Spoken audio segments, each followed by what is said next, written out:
I want to spend some time talking about the value of hypothesis testing.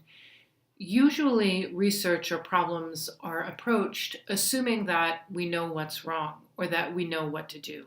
And oftentimes, in the case of research, this is not the way that it works.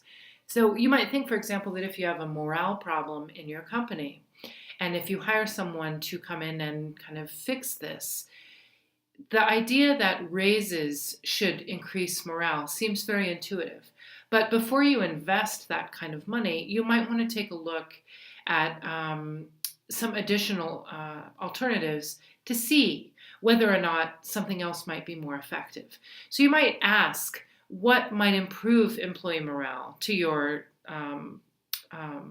company employees before you invest this money in doing this? And so we might want to think about situations in which we could test different possibilities before we decide we're just going to throw money at this problem. And so the problem, we want to reduce, when we want to increase employee morale.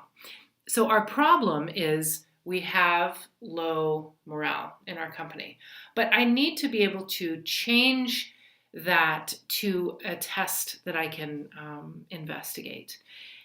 And so in response to low morale, I might have the hypothesis that if I adopt a democratic leadership style in my company, it's going to improve employee morale. So I'm going to then develop my instruments, I'm going to develop a survey, and I'm going to come up with a measurement of employee morale. I might ask my employees to tell me, what increases your morale?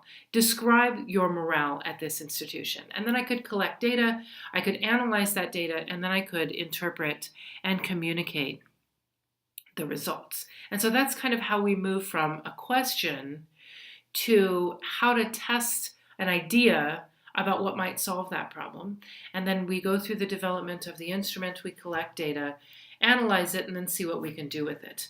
Now, measurement is something we're going to have to come face to face with as we proceed throughout the semester, because measurement is not as simple as just, I want to measure employee morale, or I want to measure confidence, or I want to measure performance. These things have nuances that we need to consider. So a variable can be measured at various levels. A discrete variable is something that's categorical.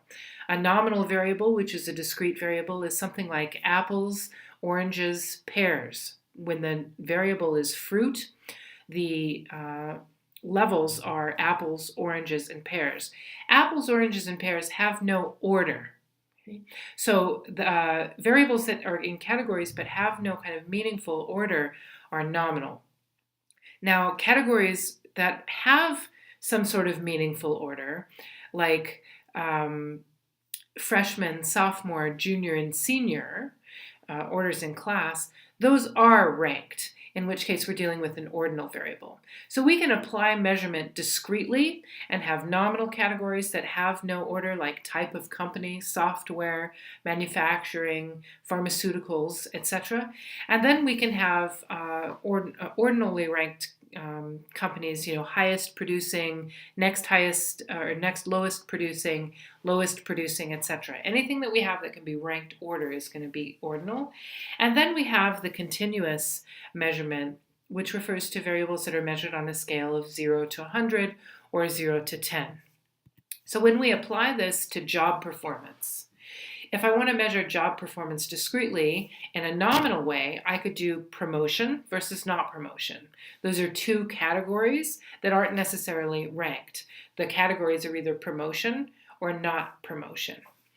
In contrast, if I wanted to measure it from an ordinal scale, I might say your performance is satisfactory, or it needs improvement, or is unsatisfactory. And those imply differences in the variable satisfactory performance. So unsatisfactory performance implies that you need to improve.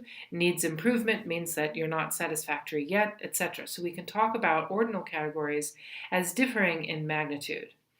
If I wanted to measure it continuously, I could measure job performance as the number of sales, number of hours logged, and the number of units produced. So the idea, if we have a variable that we want to measure, That's fine, but we have to think about how we are going to measure it. And once we make those decisions, it has analytic consequences. So some statistics that we're going to learn about over the course of our journey throughout statistics aren't appropriate for nominal variables, aren't appropriate for ordinal variables, and some types of analyses aren't appropriate for continuous variables. So these are all things that we need to take into consideration before we collect our data.